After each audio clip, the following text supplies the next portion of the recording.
बस अब बात करते हैं पाकिस्तान के सबसे बड़े शहर कराची की। ये वो शहर है जहां पर पिछले कई महीनों से, कह सकते हैं कि 8 से 9 महीनों से जो है वो किसी भी किस्म की कोई खातिर बारिश नहीं देखी गई है। शहर कराची वाले जो है वो शदीद गर्मी और गर्दालू हवाओं की वजह से ना सिर्फ परेशान है, बल्कि बारिश न होने की वजह से जो है वो शहर में मौसम भी जो है वो काफी हद तक गर्म और खराब हो चुका है। हवा का मयार भी जो है वो काफी हद तक खराब ही चल रहा है।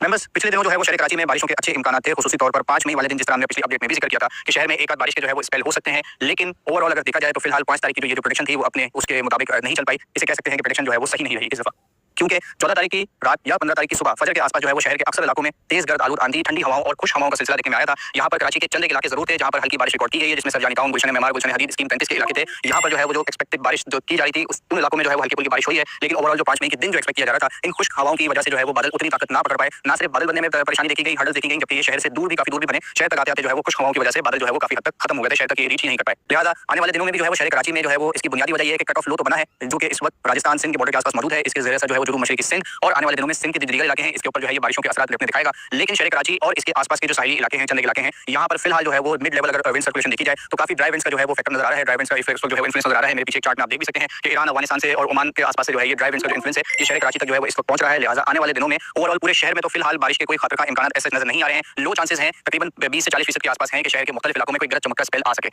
याद रहे कि हमने पिछली अपडेट में भी जिक्र किया था कि मई जो है वो शहर कराची के हवाले से one of the driest month है। मुश्किल से 1 मिलीमीटर भी जो है वो शहर की बारिश की एवरेज नहीं है, और अगर मई के महीने में इस तरीके की कोई बारिश होती है तो ये किसी मौजे से कम नहीं होगी। तकरीबन 25-27 साल बाद जो है वो इस तरीके का इवेंट जो है वो देखने में आ रहा है। लेकिन ड्राई विंड्स की वजह से शहर कराची में फिलहाल जो है वो 8, 9 और 10 मई को जो है वो शहर से कुछ दूर जो है वो गरज चमक के बादल बनेंगे, जिनका आउटफ्लो जो है वो शहर के मुख्तलिफ इलाकों को मुतासिर कर सकता है। आउटफ्लो बेसिकली जब कोई थंडरस्टॉर्म बन के खत्म हो रहा है तो इसकी वजह से तेज गर्द आलूद हवाएं, आंधी, गर्द आलूद जो तेज हवाएं होती हैं वो, और साथ ही साथ चंद इलाकों में हल्की फुल्की बूंदाबांदी या लाइट रेन का सिलसिला देखने में आ सकता है। ओवरऑल मेंबर्स, ये जो कट ऑफ लो है इसकी पोजीशन जो है वो शहर कराची के हवाले से फिलहाल जो है वो फेवरेबल ऐसे नजर नहीं आ रही है। लग यही रहा है कि शहर कराची वालों के लिए जो इन बारिश का इंतजार है वो मजीद जो है वो तभी होने जा रहा है, और उम्मीद इस बात की है कि मानसून सीजन तक जो है ये सिलसिला चल सकता है इंतजार का। आप तमाम लोगों से दुआ है कि रिक्वेस्ट है कि इस हवाले से दुआ कीजिएगा। शहर कराची में आने वाले दिनों में कम से कम एक आध अगर बारिश का स्पेल अच्छा हो जाता है तो शहर में गर्मी और जो हवा का म्यार जो शरीर खराब है उसमें काफी हद तक रिलीफ मिल सकता है। 8, 9, 10 और 11 तारीख को शहर से कुछ दूर जो है वो मज़ाफ़ाती इलाकों में जो है वो थंडरस्टॉर्म्स बनने का सिलसिला। मैं तो बता चुका, सीरीज़ मौजूद है। इतनी गर्मी बहुत है कि सीरीज़ मेरी जो आएगी आ गई है, उसको देख लेना, पता लग जाएगा कि कराची में 5 मई को क्यों 6, 7 और आज 8 है, क्यों बारिश नहीं हो सकी थी। और लेकिन 5 को जो हुई थी ना, मैं जिस इलाके में मैं हूँ ना, बारिश का स्पेल और जो भी कुछ सिस्टम तो वहाँ पर आया था, मेरे ही पास आया था, और उसके बाद वो चला गया था, क्योंकि अल्लाह उसको लेकर आया था और अल्लाह ही उसको ले गया था। बाकी लोगों के लिए नहीं आया था वो, ठीक है। वहाँ ये है कि गरीबी में लोगों को उसकी, ये कहते हैं ना, बरकत, इलाकों में बरकत मिल गई। तो जिधर मैं हूँ उस वजह से अल्लाह ने जो पानी लेकर आने के सिस्टम चलाया, उस वजह से लोगों को बरकत मिल गई थोड़ी। तो ऐसा क्यों हुआ, इसके लिए आप देखते रहें मेरे चैनल को, लेजेंड मोहम्मद ज़ीशान रशीद को। यहाँ पे देखें, विज़िट करें और वीडियोस को वॉच करें, और अल्लाह की निशानियों और मौजज़ात को देखें और इनको गैर मुस्लिमों तक पहुँचाएँ, ताकि ये हिंदू, ईसाई, यहूदी इस्लाम में दाखिल हों। और ये जो आप जंगों से परेशान हैं, मिसाइलों से परेशान हैं, ये जंगें ख़त्म हो, तभी ख़त्म होंगी। जब तक वो इस्लाम में दाखिल नहीं होंगी, ये जंगें नहीं रुकेंगी।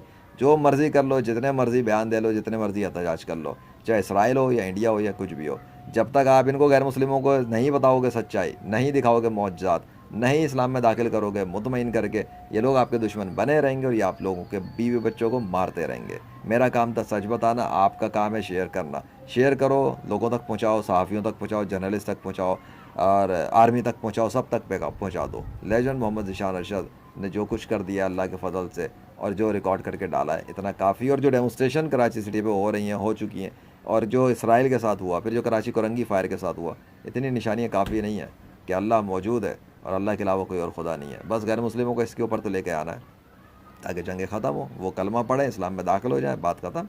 फिर थोड़ी मारेंगे आप लोगों को। अल्लाह अकबर।